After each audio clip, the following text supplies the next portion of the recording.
It's awesome. Good evening. Good evening. We have a 50% increase in female population for the last 3 classes, which is good. So, welcome. You made it. You're in the hotel. Everybody's got their room. You're sitting here. And what that means is we've assembled the perfect class. So just take a look around and look at the perfect class. The promise of this course is that you get maximum value out of being here. Wouldn't you agree that it's an investment to have you here? I mean, you're paying a price as well as the company's paying a price, right? You're not on the job, you're not on the trade, you got work piling up. Even as we speak, emails are building over and over and over. So, not only work that's going to come down on you when you leave on Friday, right? Right. Everybody's expecting. Yeah. Well, so the promise of the course is that you get maximum value, and that's what I'm committed to. You leave here with something that makes a difference in the quality of your life, to the point where putting up with all that you're not doing makes it worth doing this. Fair enough? So,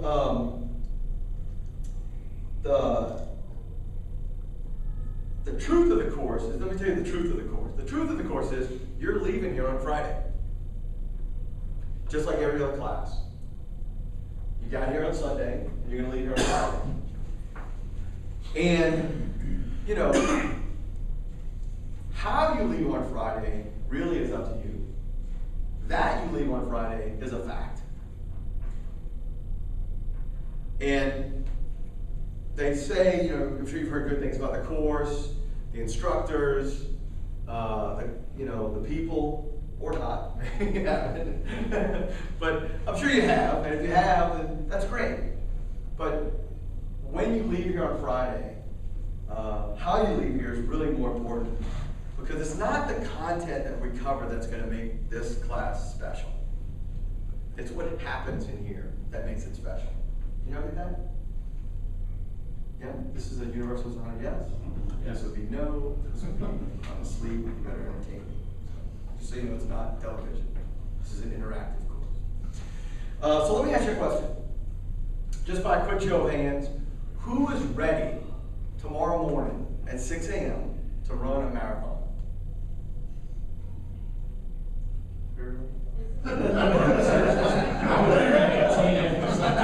Anybody? How about after Rob? How about 9 o'clock when Rob leaves? Everybody ready then? How about complete? What's that? Completed or? Completed, right? On foot, not via the Ford Escape, right? Anyway, now what if you wanted to run a marathon tomorrow morning at 6 a.m.? Could you do it? Yes or no? Yeah. You could. If you wanted to, you could. But you're not prepared. You know you're not ready, but you want to, you could. What would cause you to be able to do it tomorrow morning at 6 a.m.? I don't want to interrupt speech, so. Oh, right. So 9 a.m. What would cause you, if you wanted to do it, who thinks they could do it tomorrow morning at 9 a.m., not to miss Rob's speech? You think you could? 26.2 miles. I want If you wanted to, you could do it. Okay, good. Anybody else? Just getting around? Now, what's that? We're not counting on you for the Olympics, just so you know. But let me ask you this. What about if you wanted to do it, you were committed to do it, and you're going to do it 6 months from now? How many people think they could run a marathon? The truth is, everybody in here could. There's not a single person in here that couldn't run a marathon in 6 months if you wanted to, if you chose to do it. Why? What's the difference between 6 months from now and 6 a.m. tomorrow morning? What's the difference? Training. Doesn't training make everything easier? Didn't it make connect? I just had to know that. That was just for me. But it doesn't make connect better. Right? But at least made it easier to understand what's pissing you off. Oh, that's why that's pissing me off. It's connect, right? But training does make everything easier. Wouldn't you agree? So what this week is really about, really about, is making your life easier. Because what we cover this week will apply not only to work, not only to business, but to you, your life. And the goal is to make your life easier. Anybody up for that? Anybody cool with that? Yeah. Okay, because I would imagine that you've got some areas of your life that you're frustrated with. Yes or no? You got some areas of life you struggle with. Yes or no? Maybe some things that cause you stress, anxiety, pressure. Yes? Good. You're in a room full of humans. It's no surprise that that's the case. We all deal with that, no matter what level you get to in life, no matter what age you get to in life, no matter what state in life. We live in a constant state of always dealing with something new and different, and therefore it's stressful, and just life happens. So we're going to train this week, but we're not going to train. So training makes life easier, yes? What makes training easier? Commitment, participation. What else makes training easier? Repetition helps. What else? Knowledge. Yeah, getting new information. That helps. What else? Good instructor. Good instructor sometimes makes it easier. Sometimes. Not always, but it does. So all those things are true, and we're also going to provide you with a team. And working with a team, that makes training easier, doesn't it? I know when I trained for my marathon, doing it alone wasn't working, so I joined a team. When that didn't work, I tricked a buddy of mine. I talked to a buddy of mine to run the marathon with me. That worked, big time.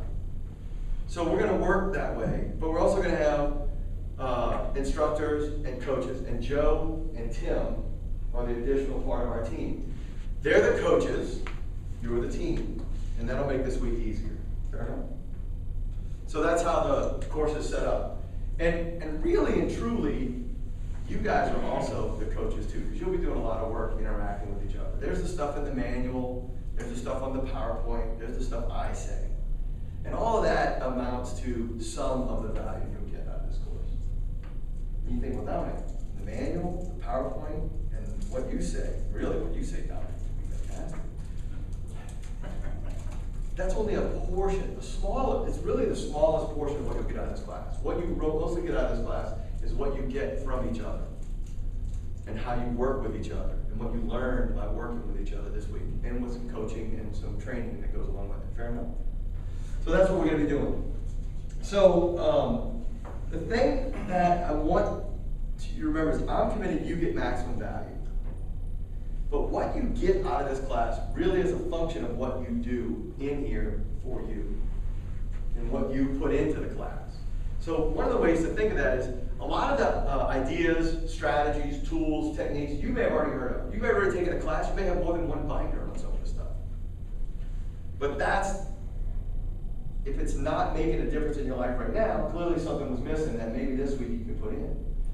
So this class won't be everything new, but what it will be is you'll be bringing you to that material, and bring what you're struggling with to that material in a way that would make a difference for you. Another way to say that is pull the course to you. Don't wait for the course to happen. The course has already started. You're here. You're in Winston. We've started. You got your name badge. Okay? We've started. This is it. So start pulling the course to you, to what you're struggling with, what you're dealing with in life, because that's the areas that will make the most difference and impact. I've been doing personal development work since almost birth. It's 1981. I did my first workshop. And I've been studying what makes humans work and work more effectively ever since. What makes us productive? What makes us effective? What makes us happy? What makes us successful? I've been studying that for really a lifetime. And the thing that I've found out of all those courses, there's a direct relationship between what I get out of the course based on how much I put into the course. So I'm just going to invite you to keep pulling it towards you. How does this apply to me? Because this course won't work in theory. None of the stuff presented in this course works in theory. It's not designed to. It's designed to work on what you're really dealing with. Your own experience, your own life, that kind of thing. You guys? Okay. So I'm going to give you a sense of what this course is like. So if you will, do me a favor and please stand up. Please stand up, move around a little bit, not going to hurt anybody. So what I want you to do, stand, you might want to get behind your chairs, get a little room. Don't stand too close to the wall. This is a real easy part, right? Not real active, you won't work up a sweat. But take your hands, put them shoulder width apart, and on the count of 3, I'm going to ask you to clap your hands together, and intertwine your fingers the way it's most natural, most comfortable. Have you done this before? I don't think so. I don't think we'll find out. You should put your hands together. Ready? 1, 2, 3, go! All right, now, this is everybody remembers taking the little test, right? The little survey about how you dress and how, you respond to a situation. Remember that? Everybody took those? Okay. You probably took them with other people, maybe even people in here. Anybody did that? Okay, good. But this gives me a little insight, and Joe and Tim and I, a little insight as to your personality as well. So, given that, we're going to talk a little bit about the brain, the left hemisphere of the brain, right hemisphere of the brain. Left hemisphere of the brain controls what side of the body? Right. So if your right thumb is on top, if your right thumb is on top, raise your hand. Right thumb's on top. Okay, good. Left thumb's on top. Raise your hand. Left thumb. How about if your thumbs are together or your hands are like this? Anybody like that? Anybody thumbs together? All right, there you go. All right, perfect. Close. You have your hands like that, not intertwined. Very good. So if your right finger is on top, that means corresponding to your left side of the brain, the logical side of the brain, you're very thoughtful, logical. If your left thumb's on top, it's the right side of the brain, the creative, emotional side, right? If your hands are together like this, or your thumbs are together, it just means you think you're creative. That's not really true. I had you there, didn't I? We're going to play like this all week. This is the sense of how the course is like. No, so here's what I'd like you to do. Wherever you put your hands, intertwine your fingers now. Do it this time. Intertwine your fingers. Intertwine. Wherever it's comfortable. Now, take them and move them the other way. Just switch them one finger over. Left on right and right on left. Everybody get that? How many people? Ooh, that's kind of neat. Is that creepy? It feels wrong. It does feel wrong, doesn't it? It does. Dominic, this sucks. Exactly. Let me ask you a question. What if, the things that really piss you off, the things you're really stressed out about, the things that put a lot of pressure on you, that frustrate you, right? What if just moving your hands so that you put them like this instead of the way you were comfortable with would make that go away? How many people would practice this? Yes or no? Yeah. Think about the things that really piss you off, really frustrate you, really aggravate you, right? If just a little change. See, the point I'm trying to demonstrate with this is that sometimes just a little change over a long enough period of time will change things that are really uncomfortable right now. Would you agree? A little discomfort now, can take big discomforts away. Can y'all agree with that? Y'all seen that in your own life happen? So, you can let your hands go now, but you get the point, right? We're gonna do things that might seem a little uncomfortable. And that's okay. You might even take on, as you leave here on Friday, with some things that are uncomfortable to start trying to do. But in the long run, would actually impact the quality of the results, the quality of your life. Is that fair enough? Because I got to tell you a little secret about human beings, what I've discovered over the last 30 years. We're mostly insane. I don't know if we're clinically insane, but we are insane. How many people know the definition of insanity? And expecting a different. You can do the same thing over and over again. It's not insanity, right? But when you expect a different result, that's insane, right? That's just insane. We're mostly insane, and even if we know we're doing the same thing over and over again, what happens is there's a certain predictability, a certain certainty that comes with, well, at least I know what's going to happen, right? You married people know exactly what I'm talking about. Well, I'm going to put the TV up like this, or I'm going to do that, or I'm going to leave the dishes like, you know what you do, and you know what it's going to cause, and you do it anyway. Some of y'all nodding, like, yeah, I do that. And the reason we do it is because there's certainty in it. There's comfort in it. Even if it's a little dysfunctional, it's still not so bad that we have to change it. Or we've resigned ourselves to believe that, well, it really can't get much better than this anyway, so, yeah. Y'all with me on that? But sometimes it's just the littlest changes. Doing something just a little different can make the difference in your life. Maybe not immediately, but at least it's a start in the long term, a compound effect of those little changes over a long period of time make a difference. Do y'all agree with that? Okay, so we're gonna talk about being uncomfortable. So if you get uncomfortable this week, that's a win for me. If you get confused this week, that's a sign that it's working. If you get frustrated or angry, short of physical violence, me particularly, then that's a win. And I'm okay with some physical violence, verbally, but I've been studying jujitsu, so bring it. Maybe not you, Daniel. You just hang. You look a little strong. You might bring somebody else. But we keep doing the same things over and over again because we get comfortable with it, even if it's not functional, even if it's not working. We either resign or we have no hope for anything any better, so we just give up. Maybe this week you'll discover something new, something possible that might be worth it. And that's what we're going to work on this week. So I'm going to demonstrate what happens to us, because when we do the same thing over and over again, it does become more and more comfortable because we get conditioned for it. Everything you do right now, you're conditioned for. So we're going to do a little exercise. It's a spelling exercise. I know. It's 4 letters. The word is pots. P-O-T-S. Y'all good? I'm going to ask you to spell the word pots 3 times, really fast, clapping with each letter.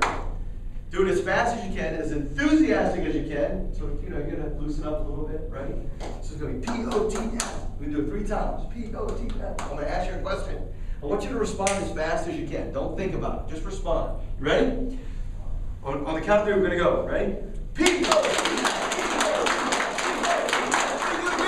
Go. Very good.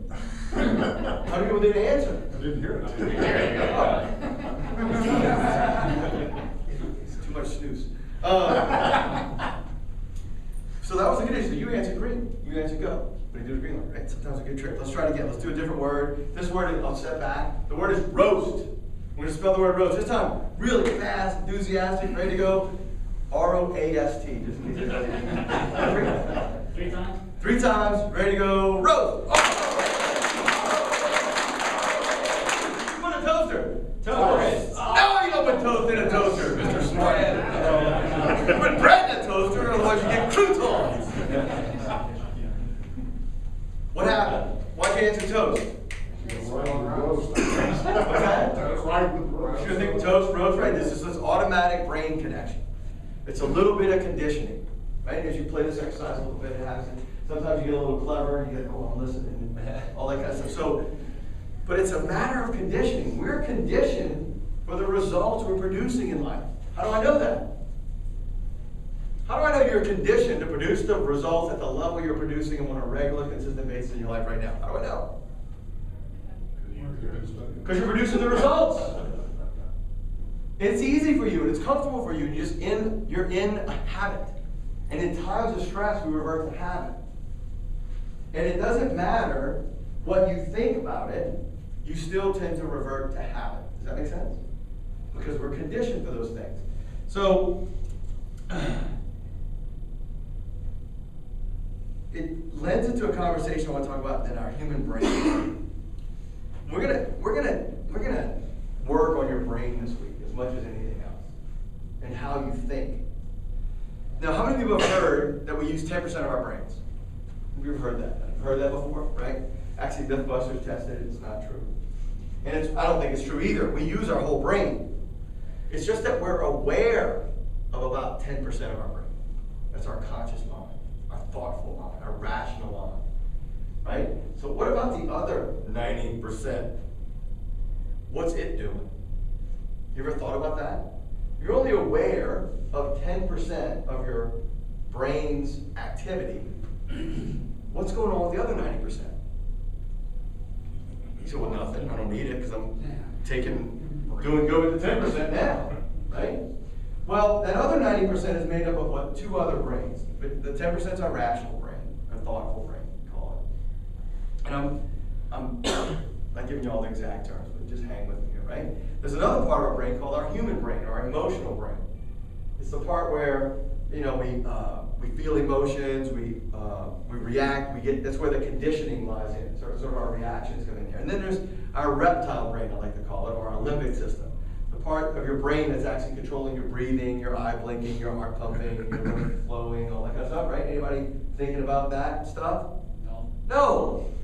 But that part of our brain is actually, all of those three parts of our brain work very well. The problem is they don't work very well together. They don't interact well. And the way you know that is if you look in your life, if you've ever had the experience, you go, man, I shouldn't have said that. Anybody?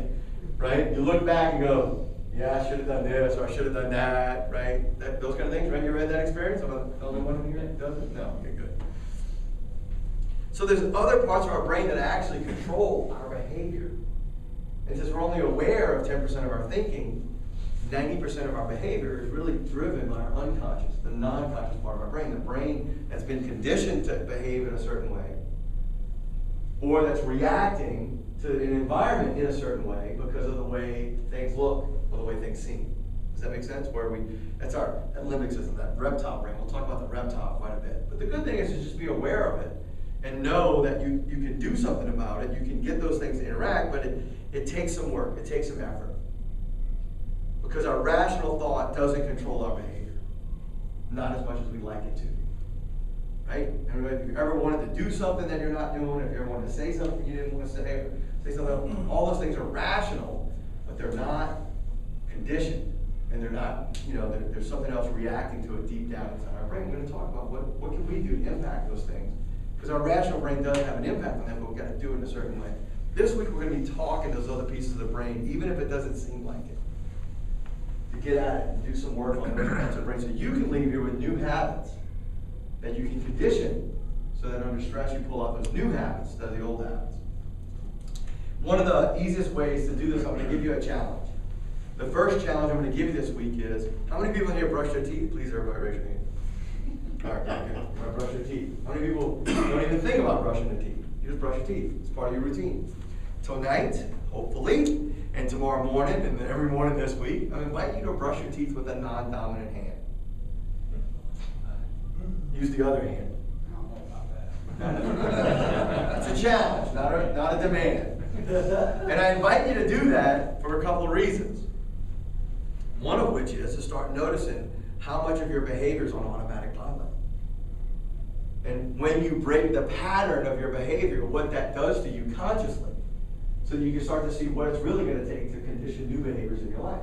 We do things and don't even think about it. Most of you guys are in the trade, so you don't go to the same office every day, you don't go the same way every day, but have you seen or heard people say, one morning, instead of going to the office, they had a doctor's appointment, they found themselves halfway to work, just because they're on automatic pilot? They're driving a 4,000-pound vehicle on automatic pilot. That's a little scary, isn't it?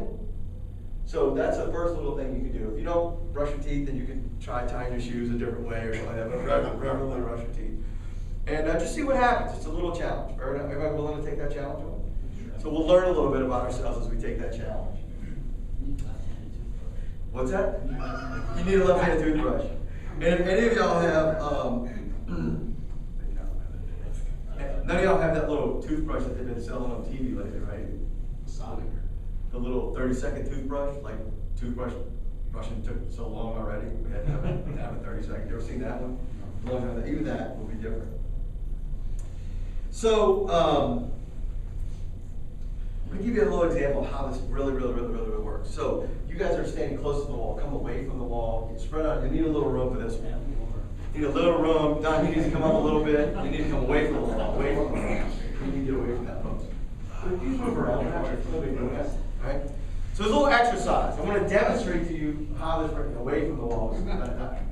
So, all right. So, what you do is through this whole exercise, put your feet about shoulder width apart, and leave them there the whole time. Now, you guys are a little crowded. You might need to move over just a little bit. And you're kind of tough. So we'll see if it works when we move around. Once you get, let's see if you do it once. So take your right hand, point it out straight in front of you, look right down the finger with your eyes. And then what I ask you to do is turn to your right as far as you can. So Dan, you might need to move up a little away from the wall. There's a wall behind you. All right, good. And then just turn as far as you can go. And then look at the spot on the wall as far as you go, and go as far as you can, and then come back. Leave your feet where they're planted. Put your arm down. Close your eyes. So just for a second, feel where you're at. Close your eyes. You're not looking at me. And in your mind's eye, what I'd like you to do is just remember doing that motion. Remember looking down the edge of your finger, turning to your right, and going as far as you can go. And notice the spot on the wall that you saw your finger. And it's just as easy as making a picture. And remember doing it. And remember going to that spot, the furthest spot you could go. Now what I'd like you to do in your mind's eye is imagine doing it again. This time go a little further. You know what was to the right of where your finger could go, the farthest you could take it? Take it, imagine in your mind's eye your finger actually going that far. And in your mind's eye, it's as easy as making a picture, just remembering what we just did in real life. Imagine your body spinning around going even further. The great thing about doing it in your mind is you can do it faster and faster and faster and go further and further and further. You might even spin all the way around. It's your imagination we're talking to. So in your mind's eye, just remember what it was like and feel the feeling of going even further. And go even further. And in your mind's eye, just keep doing it over and over and over. Just replay over and over and over, like repetition, like practice. In your mind's eye, imagine going even further. Do it one more time, going as far as you can possibly imagine, way further than you did with what you can remember. Go even further. Now open your eyes, point your finger in front of your hand, in front of your face, and twist and go as far as you can. Did anybody go further? Yeah. What happened? I hurt my back.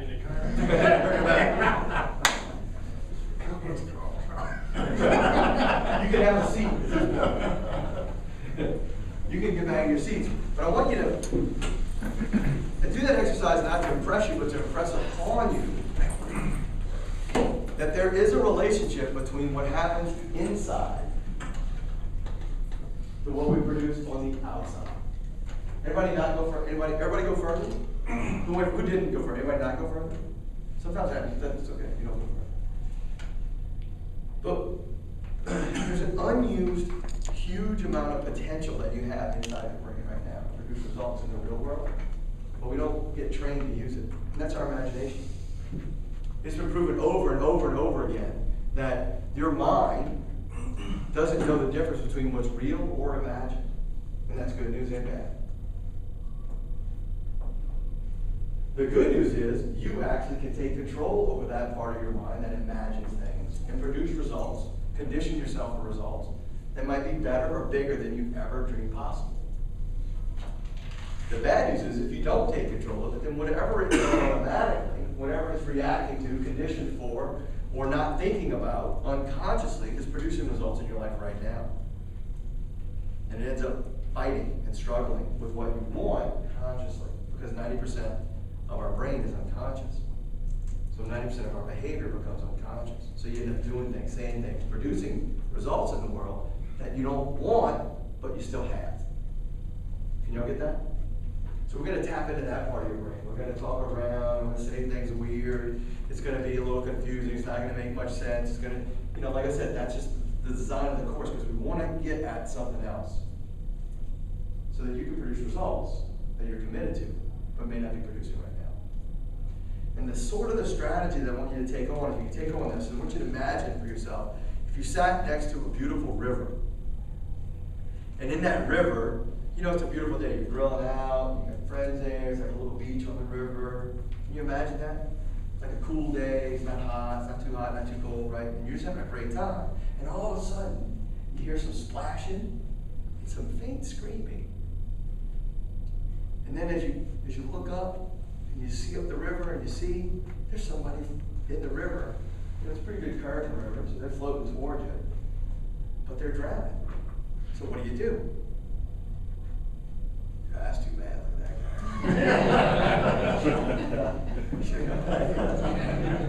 guy. Let's imagine we jump in. Let's pretend like we're saving a life. Like we know what we're doing. This would not be a good idea in real life, by the way. How many people die in drowning deaths, usually, at a time? 2. Why? Idiot drowning and the dumber idiot. If you ever get in that situation, a little tip from a former lifeguard. If you ever get in that situation, you go to jump in and save somebody, and they grab a hold of you, which they will. Don't punch them. You can punch them. It's fun to punch them. You have a right to punch them. But just swim. Just, like wiggle down and try to swim, because they don't want to go that way. and they'll let go of you, then you can just tread water until they get really tired. And when they tire themselves out, then you can try to save them. Most people are too strong, and their adrenaline's pumped up, and then you get overwhelmed and killed. But let's pretend you've done that. And you pull that body out of the river, and you feel this amazing feeling of elation, right? Because you just saved a life. You did a great thing. You're a hero. Everybody's cheering. And in the midst of the cheers, you hear, and another body's coming down the river. So feeling good like you just did. You jump in the river, boom, you pull out the other body.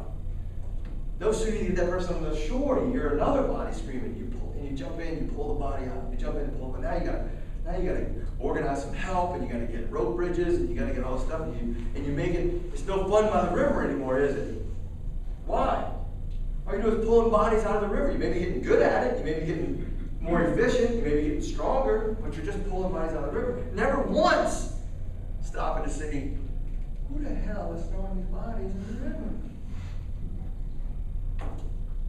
Does that sound familiar to anybody? Like emails, life, customer calls, TM, DMs, directors. It seems like there's just body after body after body, putting out fire after fire after fire, not going to the source of what might be causing some of those rescues that have to happen. You with me? So we're going to take a trip upriver. We want to look upriver. So even if some of this stuff is new, you've heard it before, and these strategies maybe you're even implementing, maybe you could dig upriver a little bit, dig into that 90% of consciousness and see what might be causing some of these things if they happen even if only more than once. What might be the source? It might have something to do with me going upriver. Is that cool? So we're going to do a little upriver exploration. We'll refer to upriver. Let's just go and explore. Let's just check it out. Maybe there's nothing we can do about it.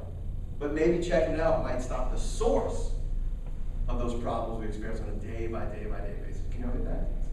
So that's what we're going to work on. So, the goal is to discover something new about you. That's the goal, doing these exercises that we use. You discover something new about your favorite person, hopefully, which is you. And if you do that, maybe that new information would make the difference to make the changes so that you leave here and you start working and conditioning those changes as we work together so that you can experience long-lasting results and put yourself on a different trajectory instead of the way things may be going down. Is that cool? That's really the goal of what we're doing. So,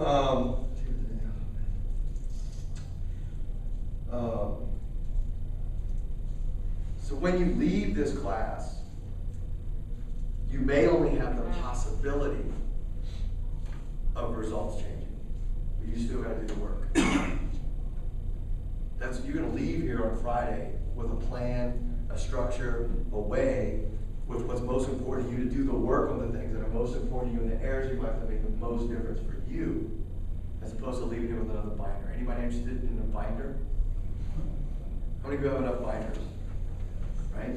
Wouldn't you rather leave here with a new future? And a possibility of things being really fundamentally different at a level that changes the quality of your relationships, the quality of your communication, the quality of your life. So you're going to leave here with that. Is that cool? And we'll do the work on that. So the last thing I want to tell you is almost before I give you your homework assignment. The last thing I'm going to tell you is that nothing I say is the truth. I don't want you to believe what I say. I want you to test it. Try on the ideas that I share with you. Look at your own experience. See how they apply. If they work and it looks like it'll make a difference for you, then take it. If not, leave the rest here.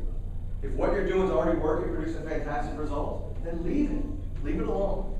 But if something new strikes your attention and says, you know, if I tried that, and I worked on that, and I got good at that, that might make a difference in my life, then take it. Everything else, you can just leave. I got no attachment to what you take with you.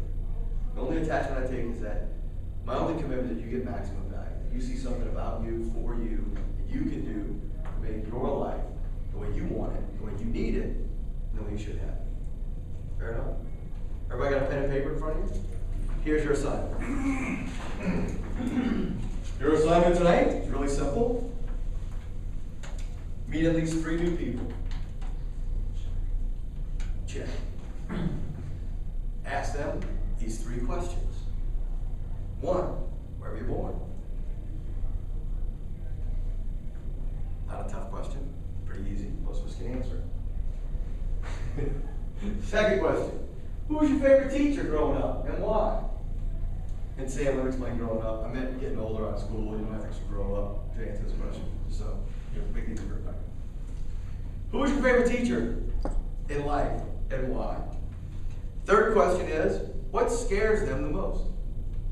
What scares you the most?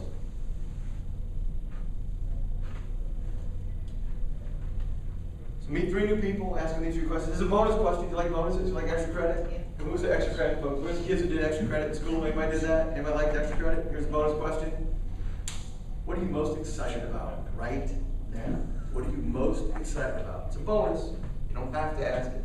It's not part of the assignment. It's a bonus. What are you most excited about right now?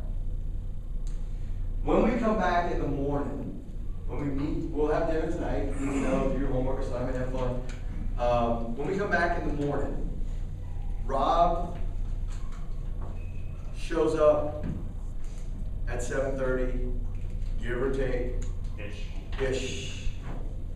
Because he's got a meeting that happens before he gets down. It's not his first thing that he does during the day, so we just kind of get ready for him when he's ready to show up, and he stays for about a half hour or so.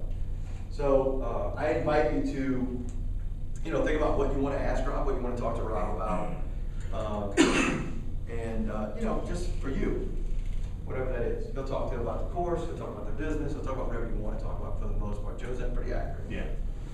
And then we'll start, after Rob's done, we'll take a little break and then we'll start more of the course of what we're doing. Does anybody have any, before we go, does anybody have any questions, comments, anything that we've covered so far? You guys, anybody excited? Looking forward to it, great. There is a room 301. I don't know if we mentioned it, 301. 1 floor up, all the way down the hall. You can smoke, you can drink, you can eat, you can meet, you can talk. It's a lot of fun. The TMs will be in there too, sometimes. You were here for the 301, right? Or was it at Grayland? Was it Grayland? Same thing, only no ice cream. There's ice cream down at the front desk. But up there, I highly recommend getting in there and see who establishes territory first between you and the TMs, or sometimes you all hang out, but it's a good territory establishment thing too. Get in there and see. Don't open you on the floor and mark the territory. But have some fun. Anybody have any questions, comments, anything else? Y'all look good? Thanks for your participation. I look forward to seeing you guys tomorrow morning bright and early. And we're having dinner right next door. So right out the door to the right, you can grab a drink and come back, and you can go eat your food and come back. See you guys in the morning. Thanks.